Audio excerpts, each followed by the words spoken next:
This is how we used to do, man, when I was teaching. Fall on your face and just cry and cry and cry. But that was not a compassion for God. Right. That was the shame and the guilt I felt for missing the mark. That's what happened to Paul. Paul said, I was a Pharisee. I was all this stuff. But now I counted for nothing. But he'd have never known about the gospel of grace had he hadn't had that experience with Jesus Christ. And I think sometimes you got to be brought to an end of yourself. Yeah. And the law brings people to the end of themselves. Yeah. And you just have to be patient and keep praying for people, because eventually they'll realize this is not working. Because here's what the law will do. The law will convince you to do something and then condemn you after you do it. And the thing that messes with you the most is not what you did, but the condemnation afterwards.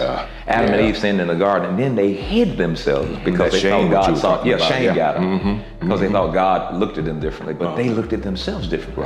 Right. And they don't understand what happens. Okay, this stuff is real nice and cool, but you're trying to keep the law, and then you realize you can't keep the law, and then eventually you're going to come to a place to say, Jesus, I need a savior.